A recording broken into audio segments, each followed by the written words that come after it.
우리 좌우 양옆에 있는 지체들 보면서 이렇게 인사했으면 좋겠습니다. 하나님을 소망합시다라고 인사해 볼까요?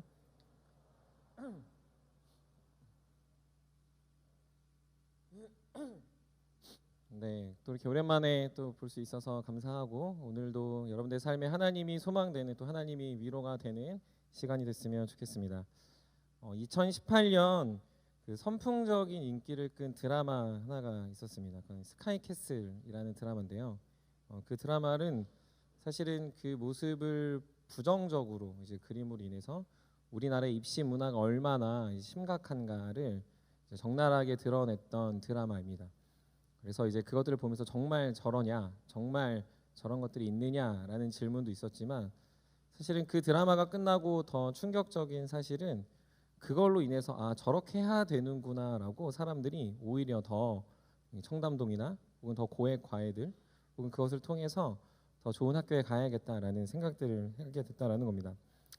한국의 어떠한 이런 욕망을 표현하는 입시, 여러분들도 다 그런 입시를 지나와서 이 자리에 앉아 있을 텐데 우리가 욕망하고 우리가 추구하는 것들을 얻기 위해서 수단과 방법을 가리지 않습니다. 그래서 오늘날의 사회를 한마디로 좀 정의해 본다면 욕망을 부추기는 사회다라고 말할 수 있습니다. 이 욕망하는 사회의 특징은 내가 하는 것들은 어떤 기본적인 통제와 질서를 벗어나도 괜찮지만 다른 누군가가 나의 기준, 나의 방법대로 살지 않으면 불편함을 여실히 드러나는 사회이기도 합니다. 이걸 좀 더 쉽게 말하면 나는 통제받기 싫지만 다른 누군가는 통제해야 되는 세상에 살아간다는 거죠. 여러분들의 학창 시절은 어땠을지 모르겠습니다만 저는 특별히 학창 시절에 그 부정적인 프레임을 갖고 살았던 사람입니다.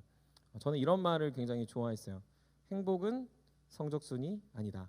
대부분 공부 잘하는 아이들은 이런 말 별로 안 좋아합니다. 성적이 좋으니까 행복하거든요. 저는 성적이 별로 안 좋으니까 행복은 성적순이 아니다. 이런 말을 좋아했습니다. 그리고 우리 당시에 제가 이제 02학번인데 저희 때 이제 친구라는 영화가 개봉했습니다. 그래서 거기서 보면서 제가 이제 기억나는 명대사들 친구들끼리 많이 했었는데 그 중에 가장 많이 했던 말은 친구끼리 미안한 거 아니다 이 말을 했습니다.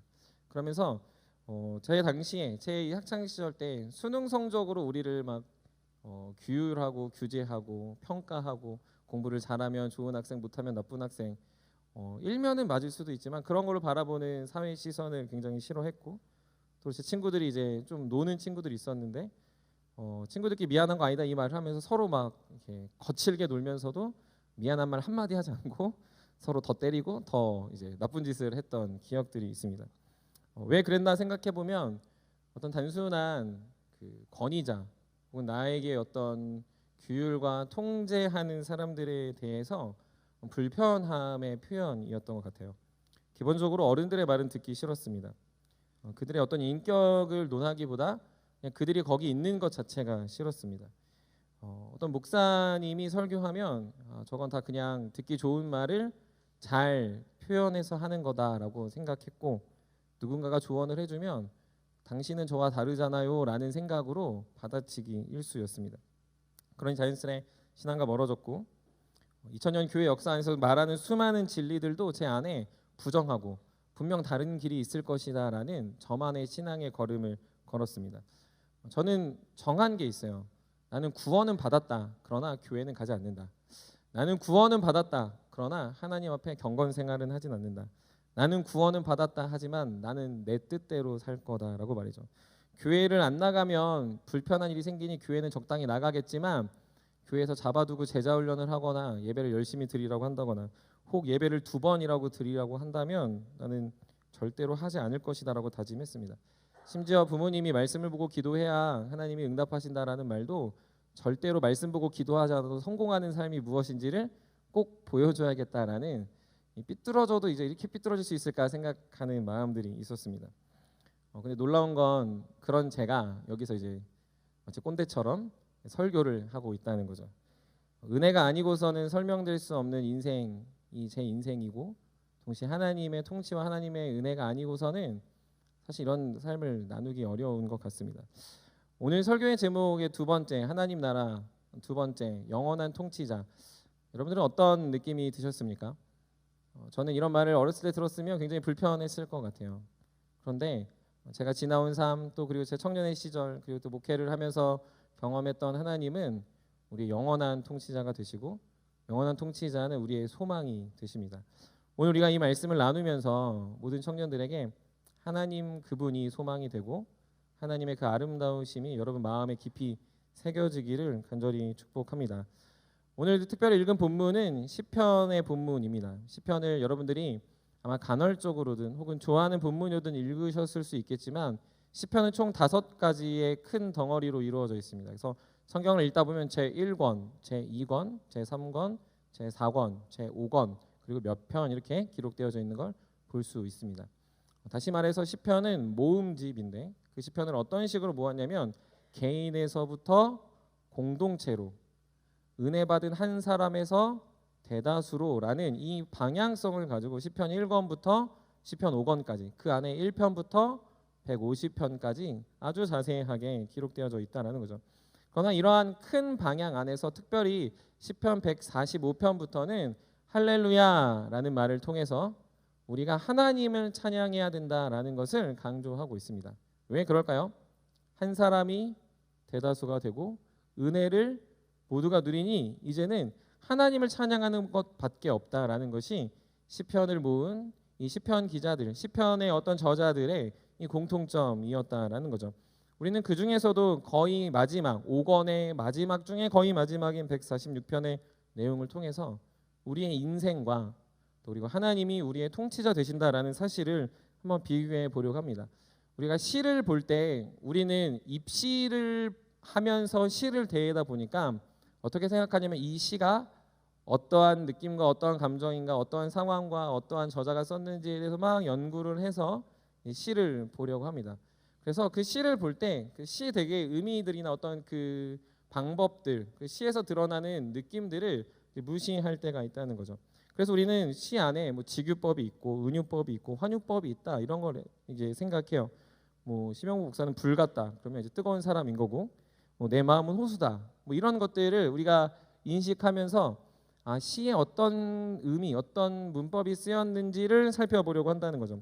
하지만 히브리의 시편은 사실 이런 것처럼 직접적인 어떤 방법들을 쓰는 것이 아니라 아주 단순한 비교를 통하여 부각시키는 한 존재 혹은 한 개념들이 있습니다.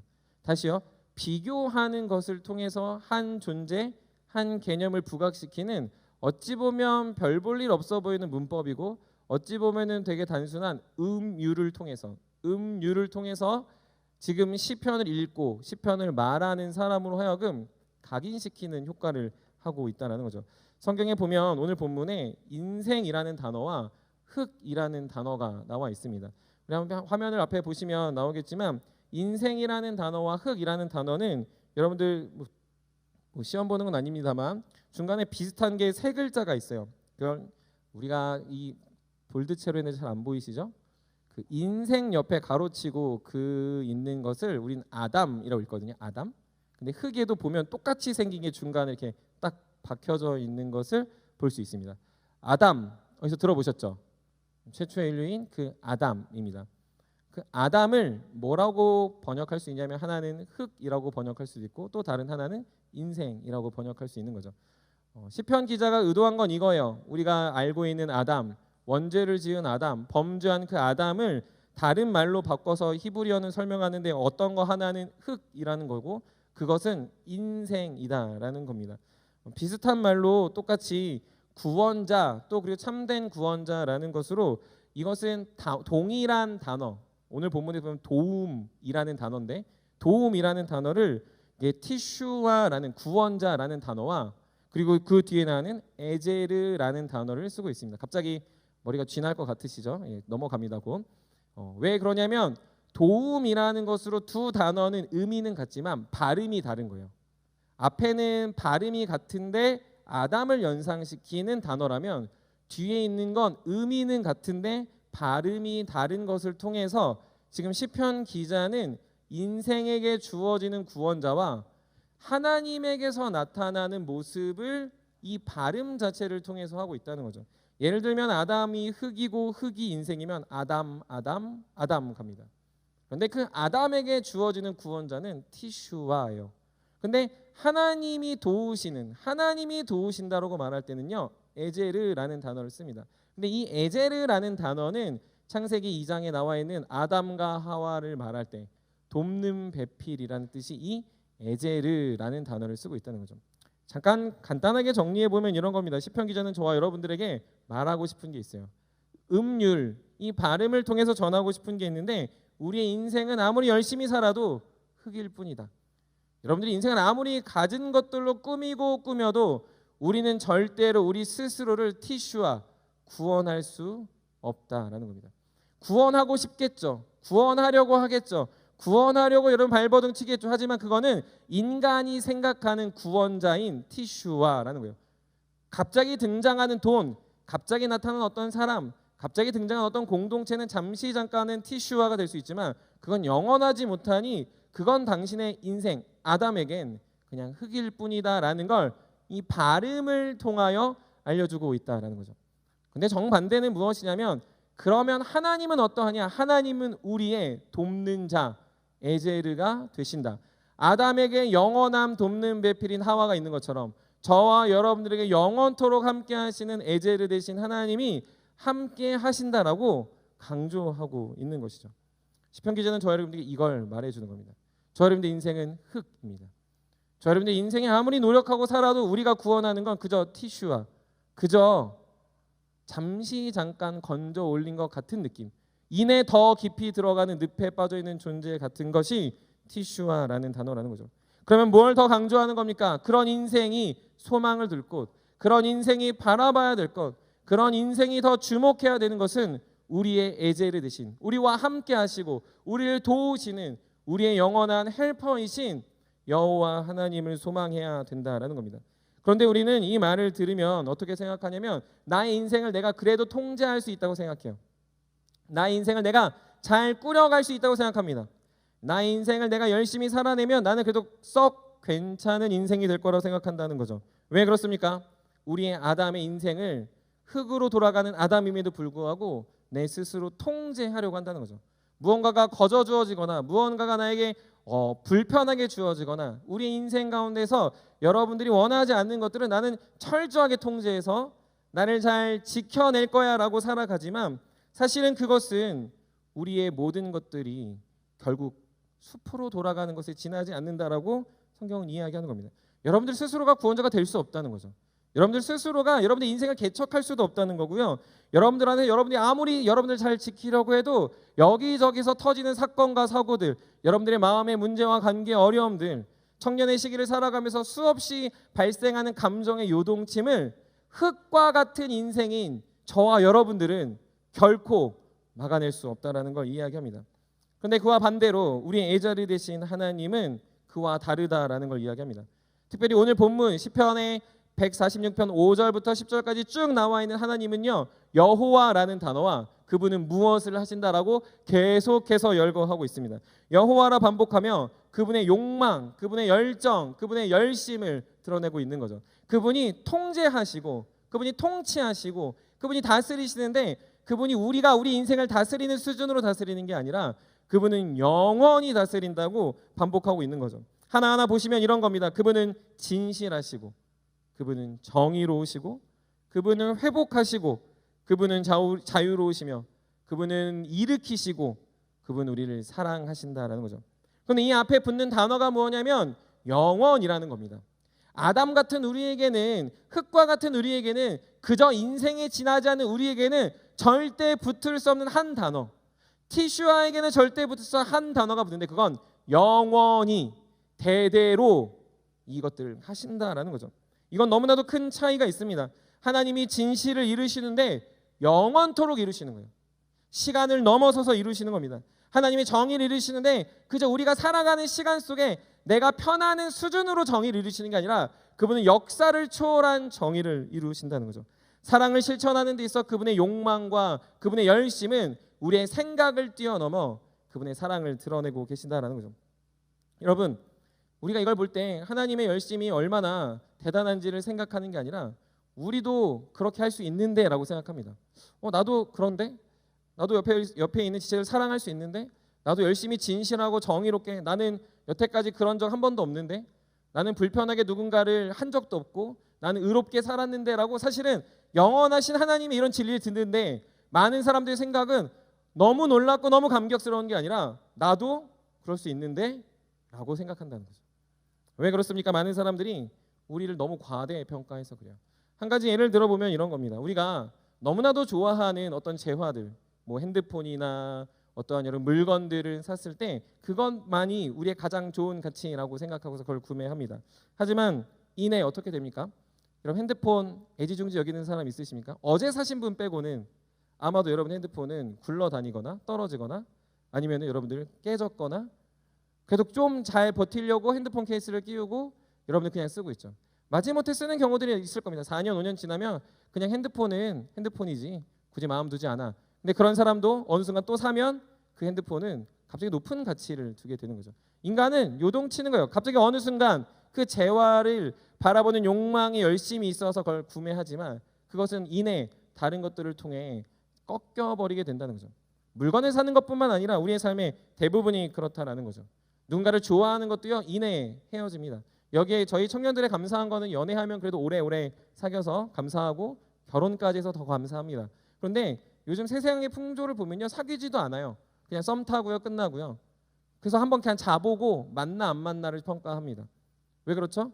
아닐 수 있으니까. 나를 통제하는 방식이요 아주 단순하고 감각적이고 순간적인 걸로 내 마음이 바뀔 수 있다는 거죠. 한번 정하면 영원히 사랑하는 게 아니라 넌 이 정도라고 정하는 거죠.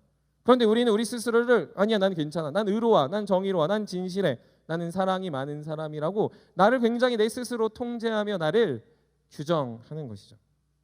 그런데 여러분은 이걸 보여주는 이 영원함을 보여주는 어찌 보면 되게 단순하지만 어찌 보면 가장 고상하고 가장 단순한 공동체가 있습니다. 그건 어디냐면 가족입니다. 여러분 한번 생각해 봅시다. 여러분들에게 생각나는 아버지, 어머니 이미지가 있을 겁니다. 그건 옆집 아버지, 옆집 어머니가 아니고요. 여러분들이 20년, 30년간 경험했던 아버지와 어머니의 이미지입니다. 왜 그렇습니까? 여러분들이 태어날 때부터 지금까지 부모님은요 늘 한결같이 여러분들을 사랑했습니다. 최소한 여러분의 나이만큼 말이죠. 본인들의 성품과 성향, 여러분들이 여기 앉아있는 여러분들의 말투와 여러분들의 어떤 문화와 여러분들의 모든 것들은 우리가 그래서 가풍, 가족의 문화라고 집안의 문화라고 해서 여러분들의 자아 정체성을 확립했고 여러분들은 거기에서 아주 자연스럽게 커왔습니다. 그런데 만약에 부모님이 이랬다고 생각해 봅시다. 1년 동안은 때리는 거예요. 뭘 했든 때립니다. 그 다음에는 무조건 선물을 주는 겁니다.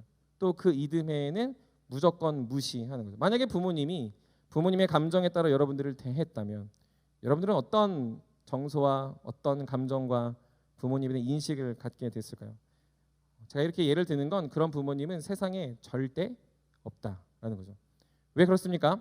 부모님이 보여주는 그 사랑은요 영원하진 않지만요 한결같으심을 우리 안에 보여주고 드러낸다는 거죠. 그래서 여러분들이 사는 인생 속에서 부모님이라는 분을 인식할 때 아 부모님은 나를 사랑해 하시지, 내가 힘들 때 부모님한테 가야지, 내가 어려울 때 부모님을 의지할 수 있지라는 마음을 부모님의 그 한결같음, 영원함이 아닙니다. 그 한결같음 안에서 우리는 뭘 느끼냐면 평안함을 느끼고요. 내가 잘못하고 실수했을 때 어렸을 때 부모님이 말해주던 그 기준이 아 내가 어려서 못 들었는데 그게 맞는 말이구나 라고 해서 부모님의 기준이 나의 기준이 되는 그 성숙함을 배워가게 되더라는 거죠. 그런데도요 많은 청년들이 어떻게 생각합니까? 부모님은 틀렸어, 부모님은 우리를 몰라, 부모님은 우리를 잘못 가르치고 있는 거야, 부모님은 이 시대를 살지 않아서 그래라고 우리는 너무 쉽게 우리의 스스로의 통제로 어떤 가족이라는 문화와 분위기를 벗어나 나 스스로 살 수 있다는 착각을 하게 된다는 거죠. 사랑하는 여러분, 하나님의 영원한 통치는 그러므로 여러분들에게 불편한 것이 돼서는 안 됩니다. 하나님의 영원한 통치는 벗어나야 안전하고 벗어나야 편하고 벗어나야 여러분들 삶에 더할 나위 없는 자유를 가져다 주는 게 아니라는 거죠. 하나님의 영원한 통치는 여러분들 인생에 없어서는 안 될 하나님의 은혜의 요소입니다.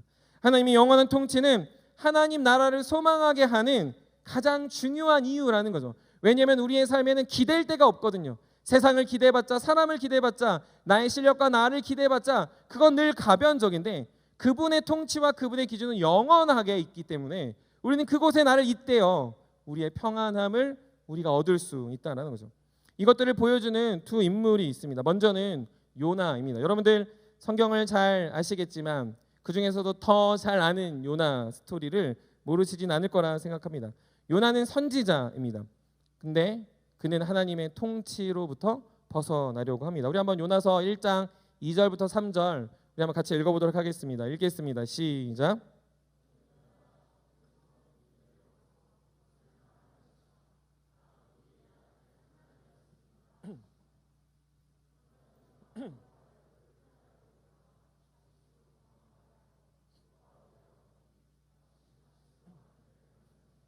여호와의 얼굴을 피하여 그들과 함께 다시스로 가려고 뱃삭을 주고 배에 올랐더라. 아멘. 요나 이유는 정당했습니다. 팩트예요. 왜 그러냐면 요나는 자신의 민족을 말살하고 죽인 아수르의 잔혹함을 생각해 보면 사람을 생매장하고 임신한 여인의 뱃속에서 아이를 갈라 그 여인의 목걸이로 삼아줬다라는 기록이 있습니다. 장난이 아닌 거죠. 여러분 캄보디아 가면 그 킬링필드라는 곳이 있는데 그곳에서 일어났던 잔혹함이 사실은 이 아수르의 잔혹함과 굉장히 비슷하고요. 캄보디아에 가면은 앙코르와트라는 곳에 회랑을 돌게 돼 있어요. 거기에 지옥도가 있는데 그 지옥도의 모습이 마치 이 아수르 군대의 모습과 비슷하다라는 걸 알 수 있습니다. 그런 자들에게 가서 하나님의 복음을 전해라? 여러분 할 수 있겠습니까? 그럼 요나는 정당한 거죠. 하지만 정당하지 않습니다. 왜냐하면 하나님의 통치를 벗어나기 때문에 그렇죠. 그는 하나님의 통치를 벗어나려고 마음을 딱 굳게 먹었어요. 그래서 뭘 했냐면 그래 하나님이 동쪽인 니느웨로 가라고 했으니 난 절대 동쪽은 안 갈 거야라고 해서 그가 선택한 곳은 지구 서쪽 끝인 이 당시에 지구 서쪽 끝인 다시스로 가는 배를 탑니다. 근데 하마터면 욥바를 갔는데 딱 때마침 욥바에 가는 배가 있는 겁니다. 어떻게 생각했겠습니까? 역시 내 뜻이 맞지. 그치 니네로 가는 건 아니야.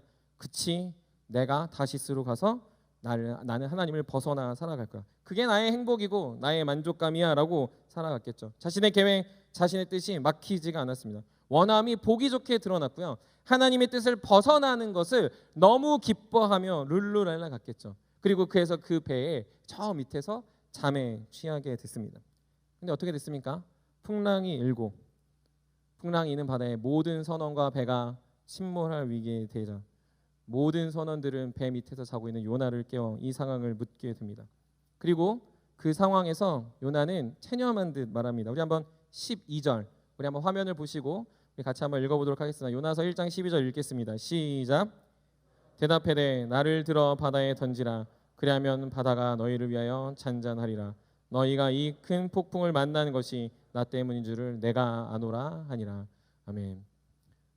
뭐 하고 있는 겁니까? 인식은 한 겁니다. 아, 내가 하나님 벗어나서 이렇게 됐구나. 그러니까 그냥 나 죽여 라고 말한 거죠.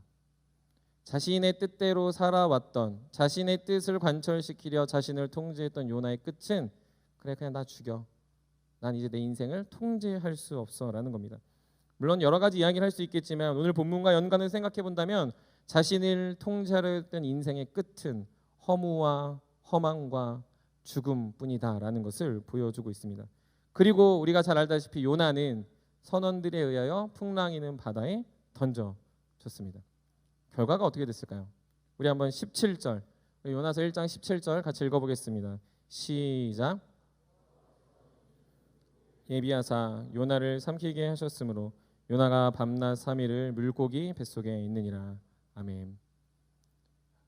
요나가 통제하는 인생은 죽여달라는 것이 끝이었습니다. 근데 여기에 반전이 나타납니다. 인간의 통치의 끝은 허무와 죽음과 어떤 비참함이라면 하나님의 영원한 통치는 그 비참함의 끝에 있는 요나에게 다가가고 있습니다. 끝까지 요나를 추적하고 있는 거죠. 동쪽으로 가라는 명령을 거부한 요나임에도 불구하고 서쪽 끝으로 가는 요나에게 다가와 하나님이 하신 일은 무엇입니까? 큰 물고기를 예비하사 요나가 죽는 것이 아니라 요나를 쉬게 하고 있습니다. 요나를 자유하게 하고 있습니다. 요나를 회복시키고 있습니다. 그리고 요나를 살려내고 계신 것이죠. 회복을 위해 사랑을 위해 하나님은 요나를 향하여 끝까지 추격해 오시는 통치자라는 거죠. 그분의 통치를 이루기 위해서라면 바다 끝에 던져진 그 인생이라도 내가 반드시 가서 살리겠다라는 통치자의 염원이 보이는 것이 큰 물고기를 예비하신다라는 거죠. 사랑하는 세움의 여러분, 하나님이 영원한 통치하신 하나님은 여러분들 회초리 들고 여러분들 때리는 분이 아니라 여러분들이 통치할 수 없다고, 여러분들이 인생의 그 나라 끝에 내가 바다 밑에 던져져 날 죽여달라고 말하는 그 순간에, 그때 그 시간 영원한 통치는 여러분을 예비한 하나님의 은혜와 보배로 여러분을 채우신다라는 사실입니다. 하나님의 통치는 우리를 끝까지 추적해 오시는, 여러분을 끝까지 찾아내서 건져내시는 하나님의 놀라운 축복이라는 것이죠. 우리 시편 139편 7절부터 10절에 보면 이렇게 기록되어 있습니다. 제가 읽겠습니다. 내가 주의 영을 떠나 어디로 가며 주의 앞에서 어디로 피하리이까? 내가 하늘에 올라갈지라도 거기 계시며 스올에 내 자리를 펼지라도 거기 계시니이다. 내가 새벽 날개를 치며 바다 끝에 가서 거주할지라도 거기서도 주의 손이 나를 인도하시며 주의 오른손이 나를 붙드시리이다. 아멘. 사랑하는 세움의 여러분, 우리는 영원한 하나님의 통치를 벗어날 수 없습니다. 모든 것은 하나님이 창조하시고 다스리고 계십니다. 하나님의 선한 계획과 뜻은 늘 성취됩니다. 그분의 진실과 그분의 사랑과 그분의 공의와 그분의 은혜 날마다 성취됨에도 불구하고 우리는 내가 더 정의롭다, 내가 더 선하다, 내가 더 사랑스럽다고 말하면서 우리는 하나님을 벗어나는 나의 통치로 살아가려고 하지만 그건 너무나도 말도 안 되는, 어쩌면 어처구니 없는 선택을 하고 있을지 모릅니다. 그런데 그 순간에도 그분은 우리를 향해서 사랑의 통치를 이루신다는 거죠. 그런 저와 여러분들 향해서 진실의 통치를 드러내신다라는 거죠. 왜 그렇습니까? 그분의 사랑은 영원하기 때문에 그렇습니다. 그분의 사랑은 우리를 진실이 사랑하기 때문에 그래요. 내가 뒤바뀌고 내가 몰라 하고 그분을 등 돌려 그분을 저주한다 하더라도 그분은 끝까지 우리를 찾아와 사랑을 이루시는 영원한 통치자 되신다라는 사실입니다. 사랑하는 세움의 모든 청년들이 여러분들을 끝까지 추적해 오시는 영원한 통치자의 하나님 안에서 소망을 발견할 수 있기를 간절히 바랍니다. 또한 우리 발견할 수 있는 인물은 베드로입니다. 베드로를 여러분들 예수님의 수제자라고 기억하면 잘 하고 있는 겁니다. 그런데 한 가지 더 붙여야 합니다. 그건 무엇이냐면 철저한 실패자입니다. 다른 말로 하면 완전한 실패자 베드로입니다. 가장 큰 은혜를 받은 제자는 맞습니다. 하지만 베드로는 요한복음 21장에 보면 가장 큰 실패자의 모습으로 서 있습니다. 예수님의 부활을 경험하고 그는 그럼에도 불구하고 예수님의 부활을 경험하고 느끼는 것이 아니라 갈릴리로 돌아가 자신의 친구들과 자신의 여러 제자들과 함께 물고기를 다시 낚고 있는 어리석은 모습을 보여주고 있는 거죠. 인생의 끝에 허무한 결과에 도달하게 된 인생은 그냥 단순하게 그냥 가서 물고기를 건져내는 것을 끝내는 게 아니라 자신은 이제 부활의 주님을 봐도 아무것도 할 수 없다. 자신은 이제 부활의 주님을 경험해도 내가 무슨 낯짝으로 주님 앞에 나아갈까라는 마음을 갖고 있었다라는 거죠. 그런데 역시 여기 나오는 예수님, 우리가 사랑하는 우리 주 예수 그리스도, 예수님은 베드로를 추적하십니다. 베드로를 쫓아가셨어요. 떠났으면 버리면 되죠. 그렇지 않습니까? 네가 싫어서 간 거지 내가 쫓아냈냐 하면 될 일입니다. 나는 충분히 했고 부활도 보여줬으면 이제 좀 정신 차리고 제자답게 살아보자 라고 해도 할 말 없을 겁니다. 그런데 예수님은요 예루살렘에서 이 갈릴리까지 추적해 오십니다. 우리 한번 요한복음 21장 17절 같이 읽어보겠습니다. 시작. 세 번째 이르시되 요한의 아들 시몬아 내가 나를 사랑하느냐. 주께서 세 번째 내가 나를 사랑하느냐 하심으로 베드로가 근심하여 이르되 주님 모든 것을 아시오매 내가 주님을 사랑하는 줄을 주님께서 아시나이다. 예수께서 이르시되 내 양을 먹이라. 아멘. 예수님은 끝까지 쫓아가서 야 베드로야 너 좀 정신 좀 차려야 되지 않겠냐? 너 이거 좀 아니지 않니? 야 내가 부활한 거 봤잖아. 이건 좀 진짜 아니다. 야 너 진짜 실망스럽다 라고 하는 게 더 이해가 될 것 같습니다. 예수님 뭐라고 하십니까? 너나 사랑하니? 라고 묻는다는 거죠.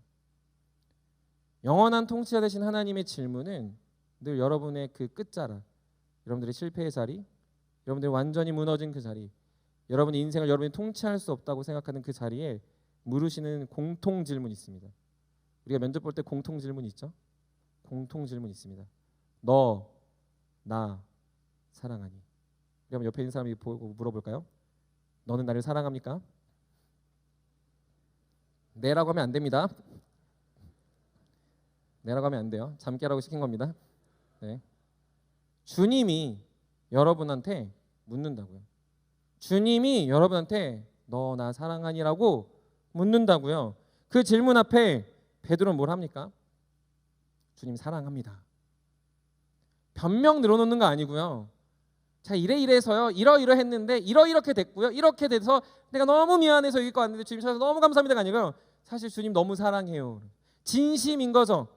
여러분이 어떻게 사는 거, 여러분들이 무엇을 선택하는 거, 그거는 우리의 실수일 수 있어요. 하지만 우리의 진심은 주님 사랑하는 거죠. 주님 사랑해서 온 거죠. 주님 사랑해서 살아온 거죠. 주님 사랑하기 때문에 여기까지 왔는데 너무 미안해서 주님 멀리하고 주님 떠나가고 주님 없이 살아가려고 발버둥치는 여러분의 인생에도 지금 당장 교회를 떠나서 주님 없이 살아가고 싶은 여러분의 마음에도 주님 찾아와서 다른 질문하는 게 아니라 공통 질문, 너 나 사랑하냐? 그때 대답해야 될 우리의 질문은, 그 질문의 대답은 네, 사랑합니다.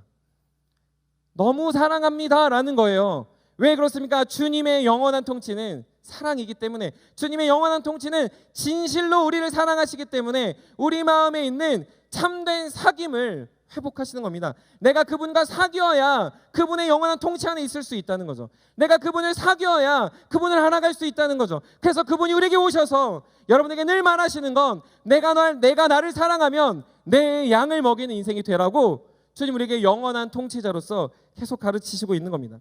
사랑하는 세우며 여러분, 하나님의 영원한 통치는 그래서 여러분들의 믿음의 시발점입니다. 여러분들의 믿음의 시발점은 내가 아무것도 할 수 없을 때 주님 사랑합니다 이 고백이 여러분한테 큰 힘이 되기를 간절히 소망합니다. 영원한 통치는 우리의 응어리진 모든 것들을 내려놓고 주님이 나에게 부어주시는 은혜 때문에 살 수밖에 없음을 고백하는 너무나도 감탄하고 너무나도 감격스러운 눈물의 고백이라는 거죠. 하나님의 영원한 통치는 그래서 우리의 열심으로 범접할 수 없는 그 지점에서 늘 기다리시고 늘 사랑하셔서 가장 좋은 선물이신 그분과의 사귐을 허락하시는 것입니다. 그러므로 사랑하는 여러분, 하나님의 영원한 통치를 갈망하십시오. 하나님의 영원한 통치를 소망하십시오. 그분이 여러분의 인생의 끝자락에 내가 통제할 수 없는 그 자리에 와서 주님은 여러분들을 내가 나를 사랑하느냐 물으실 것이기 때문입니다. 주 안에 사랑하는 세움의 여러분, 하나님의 영원한 통치 안에 거하십시오. 하나님의 추적하심에 여러분 피하려고 힘쓰지 마십시오. 하나님의 영원한 통치에 여러분 자유하십시오.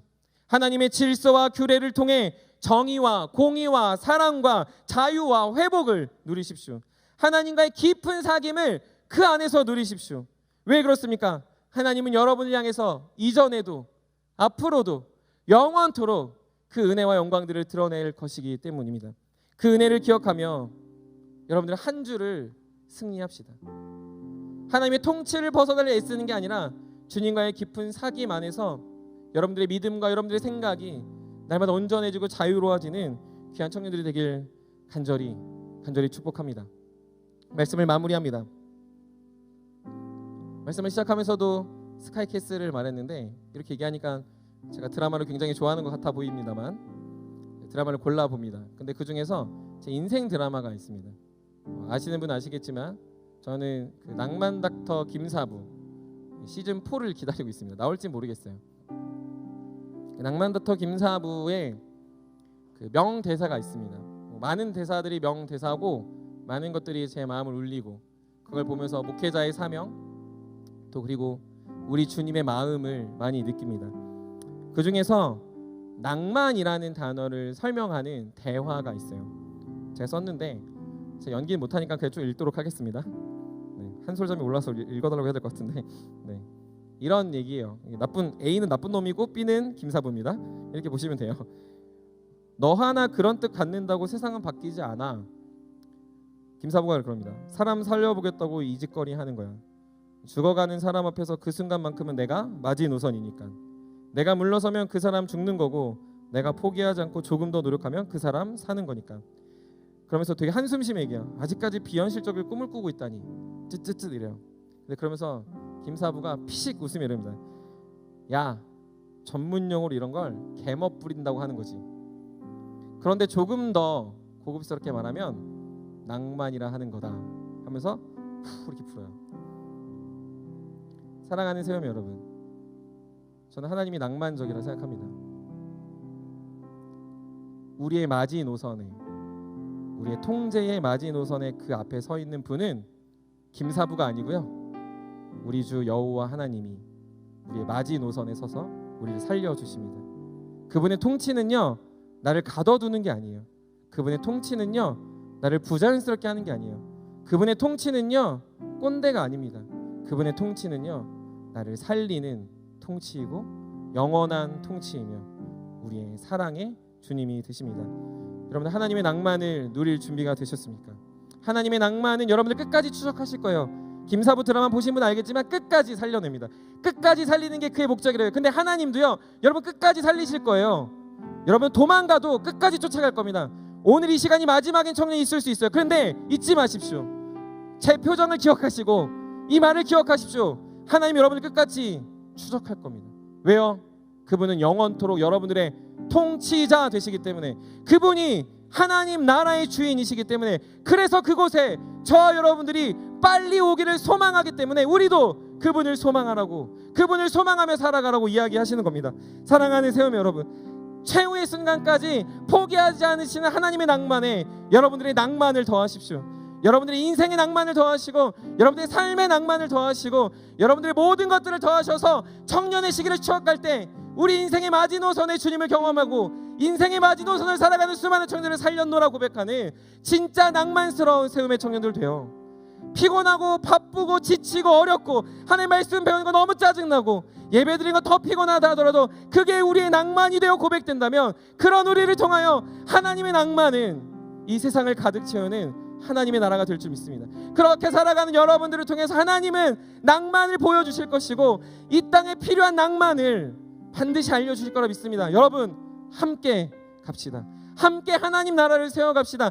여기 있다 저기 있다 하기 전에 우리에게 있는 하나님의 낭만을 통하여 우리에게도 가득 찬 하나님의 낭만스러움을 갖고 여러분들 영혼을 살리시고 여러분들 그 영혼들의 마지노선들이 되어주시고, 그리고 여러분들 안에 가득한 하나님의 보배와 보화를 전할 수 있는, 그래서 내 인생을 내가 통제하는 인생이 아니라 주님이 통제하여 드러내는 주님의 깨끗하고 거룩한 주의 도구들이 되는 우리 세움의 모든 청년들이 되시길 간절히 소망합니다. 시편 146편 10절에서는 그래서 이렇게 고백합니다. 시온아, 여호와는 영원히 다스리시고 내 하나님은 대대로 통치하시리로다. 할렐루야. 이렇게 바꿔볼 수 있어요. 세움의 청년들아, 여호와는 영원히 다스리시고 세움의 하나님은 대대로 통치하시리로다. 할렐루야. 아멘. 사랑하는 여러분, 여러분들을 다스리시는 영원한 통치자 앞에 여러분의 인생을 거는 낭만의 청년들이 되시기를 주님으로 간절히 축복합니다. 우리 다 같이 일어나서 우리 주님의 선하심 우리 같이 찬양하겠습니다.